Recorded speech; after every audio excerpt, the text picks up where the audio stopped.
Bon, la mobilette a pris une petite douche ce matin parce que elle est toute propre.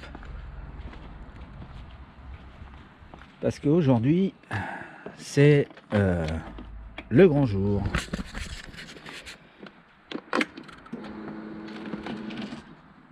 Parce que madame va chez le docteur, elle a 1460 km, donc c'est tout bon.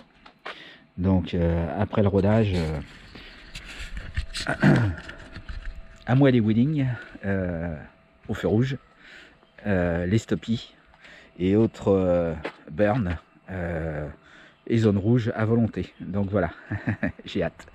Bon, je déconne un peu quand même, hein. Ouais, alors sur la route, je vais en profiter pour vous expliquer un peu mon ressenti sur la moto pendant le rodage, un petit peu ce que j'ai ressenti sur cette machine. Elle est en route parce que je suis un petit peu à la bourre, hein. Voilà, c'est parti. Bon, j'ai 47 km pour y aller. Faut que je m'arrête de faire le plein parce que je suis en réserve.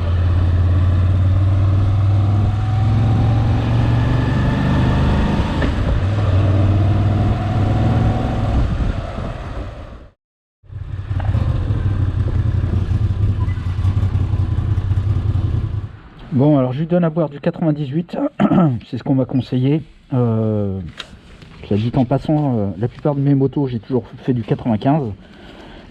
J'ai jamais eu de soucis. Enfin bon, vu que c'est un moteur refroidissement air, culbuté et patati patata, je me dis que peut-être faut en prendre soin particulièrement, quoi.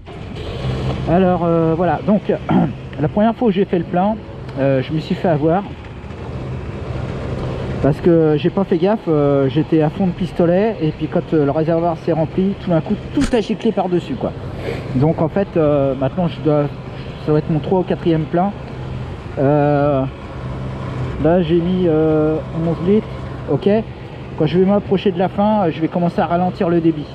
Parce qu'en fait le trou du tout petit, on voit pas ce qu'il y a dedans. Là il a claqué.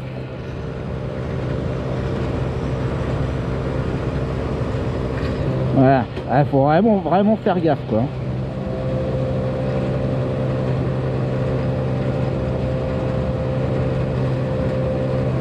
Voilà.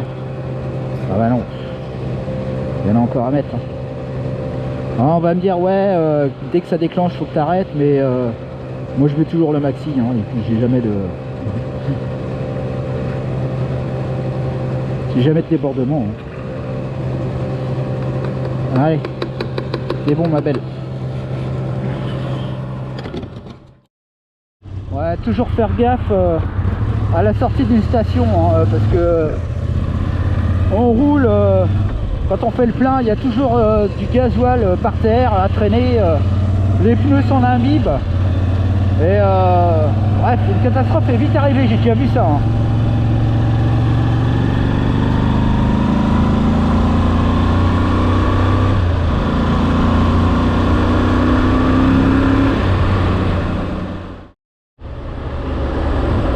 Alors le rodage, je l'ai suivi scrupuleusement parce que je me dis que c'est encore une fois c'est un moteur culbuté à air un peu ancienne génération, quoi, quelque part. Donc faut en prendre soin. Donc du coup j'ai respecté les 4500 tours, hein, pendant 1400 km. Et depuis 1400 km je monte à 5000, 5250, mais jamais plus. J'avais très peur pendant ce rodage de m'emmerder, hein, parce que 4500 tours, c'est quand même assez bas. Et ben pas du tout. Ça a été un vrai plaisir de faire ces 1400 km à 4500 tours. C'était un vrai plaisir. Elle avait suffisamment de couple. Même en restant en mode route, parce que je sais que j'ai déjà essayé ça en concession en mode sport, évidemment le tirage de la poignée est plus rapide, donc la moto est plus prompte aux accélérations, mais même en mode road jusqu'à 4500 tours, elle est déjà vivante, donc je me suis vraiment pas emmerdé, quoi. Donc vraiment, vraiment facile. Ce rodage a été très facile, à ma grande surprise. Deux ou trois petites choses. Alors, quand je la démarre à froid, j'ai constaté quelques fois que le régime était complètement chaotique. Donc, dont une fois, un matin, je me suis dit, mais c'est pas possible, elle va caler ou quoi? Le régime n'arrêtait pas d'osciller ça a duré pendant 1 minute. Et après, hop, c'est bon, assez stabilisé. Je vais quand même en parler tout à l'heure à la concession, mais je pense qu'il faut pas s'alarmer plus que ça. Quoi dire d'autre? Donc le rodage, super facile. La protection, alors quand je l'ai récupéré le premier matin où je vais bosser, j'habite quand même en campagne, j'ai 20 km à faire et je pars de nuit. Le premier matin où je pars de nuit avec, les phares, ils éclairaient le ciel. Je parle des feux de croisement, ils éclairaient le ciel. Ce qui fait que tout le monde me faisait des appels de phare. À la fin j'en ai eu marre, j'ai mis un coup de plein phare une fois, mais j'étais dégoûté. Les concessionnaires, j'ai eu une Aprilia 660 Touareg, ça a été le même bordel. La 660 Touareg, je l'ai achetée, elle éclairait le plafond. Alors je sais pas si c'est les Italiens qui font ça exprès ou quoi, ou alors s'ils sont un peu trop olé quoi, mais bon, c'est un point à vérifier quoi. Autrement, rien d'autre, hein, rien d'autre, pas de mauvaise surprise. Franchement, un gros plaisir. Alors les freinages, tiens, pendant qu'on en parle, je vais en parler d'ailleurs. Le freinage, alors le frein arrière il est bien, faut appuyer un peu fort, mais ça va, il ralentit bien la moto, c'est cool. Le frein avant par contre, il est vraiment, je qualifierais de assez exceptionnel. Il y a un super mordant, on se sent vraiment en sécurité quoi. Et il n'y a pas besoin de tirer fort sur le levier pour que ça pipe quoi. Et il est précis, donc vraiment le freinage vraiment super. Pour une moto comme ça, franchement, chapeau. Hein. Quoi dire d'autre? Au niveau comportement de la machine, elle est super rassurante. Elle est super rassurante dans les virages. Elle adore les virages. Alors moi j'adore les virages aussi. Et elle adore les virages. Elle est super précise. J'ai des pif-paf pas loin de la maison que je connais bien. Je le prenais avec l'Africa Twin. J'aimais beaucoup. Mais l'Africa Twin, elle était, c'est une route 21, elle fait 260 kg. Pour la balancer d'un bord à l'autre. Et elle y va toute seule avec sa route 19 et son centre de gravité plutôt bas. Elle y va toute seule. Et c'est un vrai bonheur. Et surtout, elle est super précise dans les virages. Ce qui fait qu'on peut y aller, on peut prendre de l'angle et prendre un max de plaisir quoi. Moi j'ai la gâchette de droite un petit peu facile en général avec mes motos. Avec elle pour l'instant les 4500 tours que j'ai fait, ils sont déroulés à ma grande surprise facilement. Je me suis surpris à me retrouver à rouler paisiblement on va dire. C'est-à-dire que pas chercher à envoyer les chevaux, à la laisser monter tranquillement, passer les rapports tranquillement, voilà. Et profiter de la vie du moteur et de la machine. Et j'ai trouvé la moto très on va dire presque relaxante. C'est dingue mais c'est comme ça. Et à chaque fois que je la prends, je me trouve assez zen. Voilà. Alors bon, elle est en rodage. Au retour du rodage, je vais commencer à tirer dedans. Est-ce que je vais faire comme sur les autres machines, à l'exploiter? Alors je dis pas, je sais que le couple c'est plutôt une machine qui se conduit à mi-régime, mais est-ce que je vais pas être tendance à essorer la poignée assez fort jusqu'à mi-régime et voire un peu plus, c'est-à-dire avoir une conduite un peu plus engagée, ou alors rester avec un style de conduite apaisé et cool? J'en sais rien. Mais bon, je suis un peu trop facile de la poignée de droite quand même en général.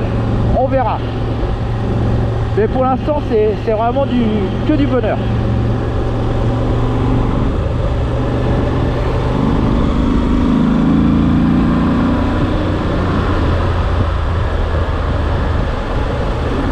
Le moteur est très souple, hein, il reprend très bas dans les tours. Sans cogner, il faut vraiment descendre très bas pour qu'il se mette à cogner. Hein. Donc là je Là je suis en 6ème à 2800 tours. Voilà. J'accélère à peine, hein. Mais déjà il y a du couple. Et puis surtout elle est pas mal à l'aise, quoi. Niveau protection, alors le matin pendant 2 ou 3 matins ça caillait pas mal. Et ben j'ai vraiment apprécié la protection du réservoir et des culasses. Et d'ailleurs quand je suis arrivé au travail, j'ai enlevé les gants vite fait, j'ai posé mes mains sur les jambes. Et ben jusqu'aux genoux, les jambes étaient plus que tièdes, donc ça chauffait, quoi. En haut non, mais par contre j'avais pas froid. Et quand j'écarte les jambes quand il fait froid, si je fais ça, je sens vraiment que ça caille. Et là je sens vraiment que tout va bien, c'est bien protégé, quoi. Donc vraiment super. J'ai roulé sous la flotte aussi. Bah, ça protège pas trop mal. Bon, à part les pieds, hein, les pieds sont complètement exposés, hein. Mais ça on n'y peut rien, hein. Les petites moustaches là, j'ai pas trop senti de différence. J'ai roulé le temps que je fasse les réglages avec le phare, c'est une vis qui est là-dessous là. J'avais démonté les LED de droite et pendant plusieurs jours.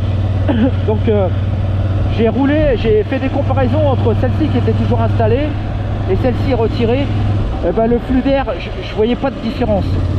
Alors j'ai entendu dire quelque part que ça permettait d'éviter les turbulences dans le casque. Bah, faut que je reteste pour voir, mais je l'ai pas vraiment ressenti, quoi.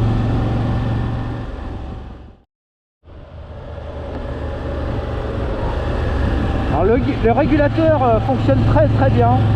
Ce qu'il y a de bien en plus, c'est qu'il y a l'affichage souhaité de la vitesse, ça c'est bien. Seul petit bémol, mais ça j'ai rencontré ça sur déjà plein de mes machines qui avaient un régulateur, c'est que dès qu'on roule à peu près à partir de 110 km/h et qu'on coupe comme ça là, qu'on coupe le régulateur, bah, plus on va vite, plus cette coupure elle est désagréable et franche. Il n'y avait qu'une moto que j'ai eue qui le faisait, mais à merveille. Je crois que c'est la 901 Norden, où c'était incroyable, c'était tout en souplesse. Bon voilà, mais autrement il marche très bien, hein. Ah ouais, alors je viens de passer un ralentisseur, ce qui me fait penser à vous parler du confort de la machine. Franchement c'est bien, sachant qu'elle est encore neuve, hein, donc j'ai pas touché au réglage. Et je sais par expérience que j'ai eu pas mal de machines neuves. Pendant au moins les 2-3 000 km, les amortisseurs ne sont pas faits, ils sont raides encore. Ils vont s'assouplir un peu après avec les kilomètres. Donc pour l'instant je ne touche à rien. Et globalement c'est du tout ouais, c'est tout droit. Globalement c'est du tout bon, hein. Franchement le confort elle est bien. C'est un peu raide, légèrement. Ça m'est arrivé de rouler pendant 4 ou 5 heures avec, dans la journée. Pas de mal au dos, pas de mal au bras. Mal au cul, bah, un petit peu au bout de 2 heures, mais ça c'est comme avec toutes les machines, hein. Mais au bout de 2 heures, bah, des fois je m'arrête 5-10 minutes et c'est repartir pour 2 heures, quoi. Donc franchement le confort il est très bon, hein. L'éclairage, j'en parle aussi parce que je vais expérimenter pendant plusieurs nuits, hein. Ouais, je dirais un bon 17/20. Donc tout va bien. Alors j'ai fait monter des anti-brouillards mais vu la petite déconvenue que j'ai eue avec les feux de croisement qui éclairaient le plafond, eh ben, j'ai arrêté de me servir des anti-brouillards pour d'abord m'occuper de régler au fil du temps la hauteur des feux de croisement plein phare. Et quand je vais voir que j'aurai plus d'appel de phare en face de moi, je vais m'occuper des anti-brouillards. Donc pour l'instant, en feu de croisement, le faisceau il est large. Il est large. Je vois, j'ai pas de zone morte de ce que je me rappelle. Le plein phare est très puissant et il éclaire très loin. Et pas de zone morte non plus. Alors seul problème, mais qui est inhérent à cette machine, c'est qu'elle n'a pas de feu de virage. Et ça manque par rapport à d'autres machines que j'ai pu avoir. Les feux de virage notamment par exemple sur l'Africa Twin, c'est très très efficace en virage. Là, dès que vous prenez un virage en feu de croisement, le faisceau il tombe et donc on voit pas bien dans le virage quoi. C'est le problème. Vu qu'elle a une centrale IMU, ils auraient dû faire, je pense, l'ajout d'un système de feu de virage.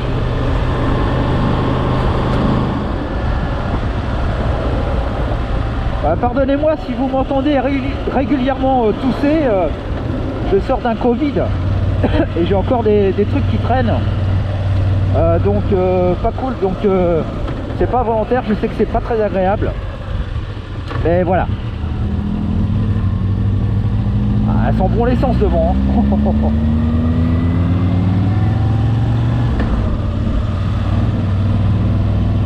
Enfin voilà, donc ouais, très très chouette moto pour le moment. J'ai absolument, je regrette rien. Elle a une jolie bouille. Le seul truc c'est que j'aime pas sa face avant. C'est comme ça, j'aime pas la regarder de face, j'aime pas avoir ces deux yeux et ces deux culasses qui ressortent en V face à moi. J'aime pas. Par contre tout le reste de la moto je trouve absolument adorable. Bon, et puis trop l'essence lui, alors déjà que je tousse il va me finir. Alors le tableau de bord, autant sur la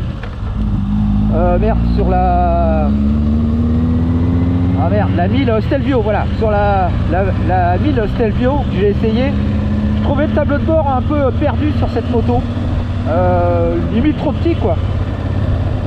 Aussitôt que je suis monté juste après la Stelvio, je suis allé essayer la V100, la V85 Strada. Et ben ça y est, tout était revenu dans ma tête dans l'ordre. Et pour moi, ce tableau de bord, il est bien dimensionné pour la moto. Et pour moi, il est très lisible, il est graphique, il est très chouette, il est facile d'utilisation, topissime. Seul regret, la conso, on peut pas la régler, c'est uniquement en kilomètres litres. Un peu dommage.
Ça c'est bien moi. Je viens de passer devant, pourtant j'ai Waze. Je viens de passer devant et j'ai pas tourné. Voilà, bah, c'est pas grave. Ça fait un petit tour de rond-point gratos quoi.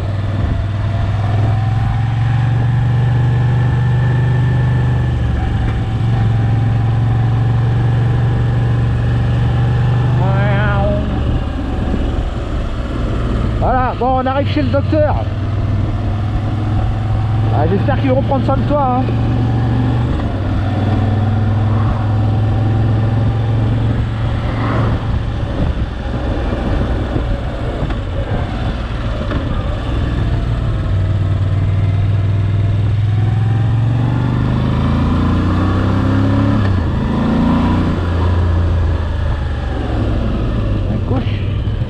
Ah ouais, ça bouge.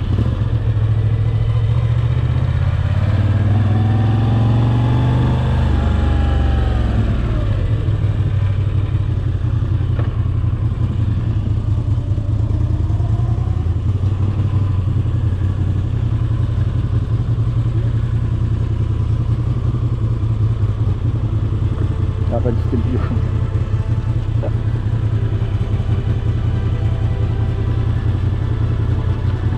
Et voilà, nous sommes arrivés.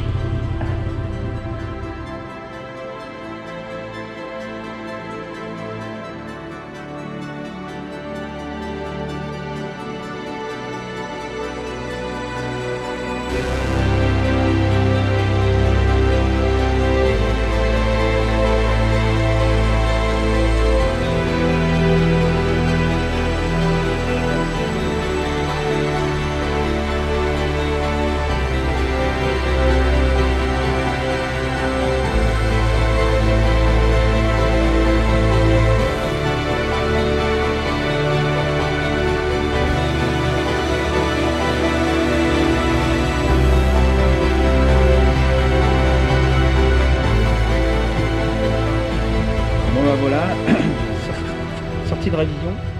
Je viens de m'alléger de 190 balles, ce qui est tout à fait correct hein, comme tarif pour une révision. C'est dans les normes. Donc voilà, il n'y a plus qu'à faire des wheelings et des burns et voilà, et c'est parti. Ouais, j'ai pris aussi un petit bidon d'huile parce que j'ai remarqué que en 1500 km, même sans tirer dessus, elle avait bouffé un petit peu d'huile. C'est tout à fait normal hein, pour des moteurs à air, refroidissement par air, ça bouffe toujours un peu d'huile. Donc voilà, donc j'ai pris un petit bidon, ça sera au cas où, faire à la fin entre deux révisions. Allez, go!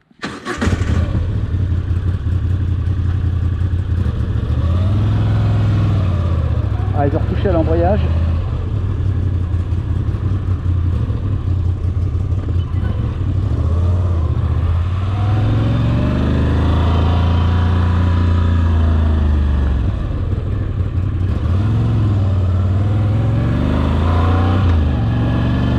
Ils ont retouché à l'embrayage, du coup faut que je me réhabitue à la garde.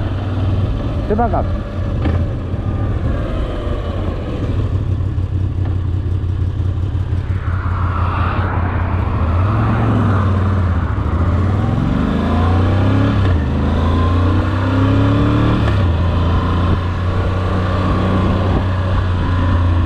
Ah ouais, alors petit défaut au fait au niveau de la boîte, c'est que première et deuxième, ça claque, on réveille tout le voisinage. C'est un peu casse-couille, mais bon, à la limite, en 1500 km, j'ai jamais raté un seul rapport. Tout ça pour dire que, bon, elle est bruyante en première et deuxième, mais elle verrouille bien, quoi. Et d'ailleurs, tous les rapports, on sent bien qu'ils sont bien verrouillés. Donc ça, c'est cool. C'est pas le cas de toutes les machines, hein. Voilà, mais bon, première et deuxième, on passe pas inaperçu.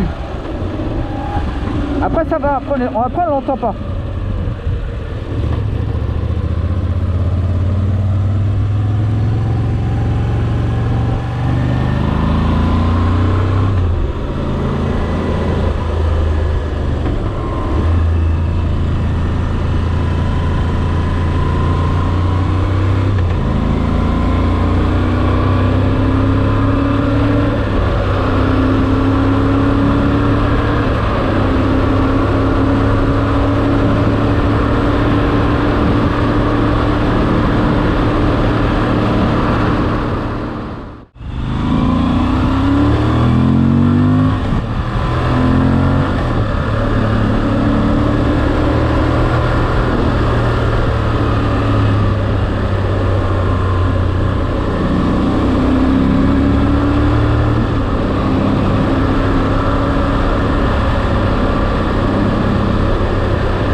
plaît même pas, ça change de couleur, il est rouge maintenant. Ah cool. Ah, ah.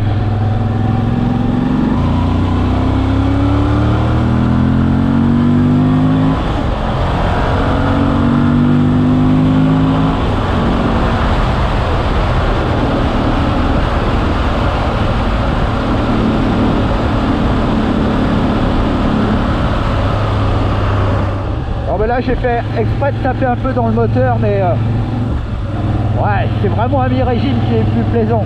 Ce qu'il faut, je pense, c'est le mettre en mode sport et l'utiliser à mi-régime, mais en mode sport. Comme ça, elle a des relances qui sont beaucoup plus franches et on n'a pas l'impression de d'essouffler le moteur en tirant trop fort dessus, quoi.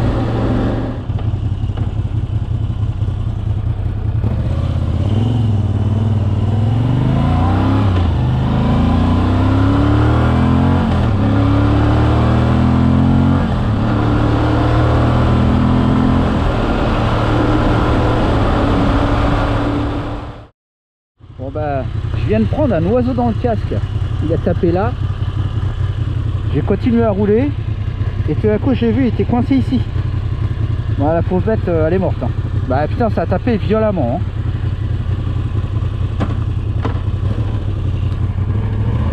C'est la première fois que ça m'arrive, c'est un oiseau dans le casque.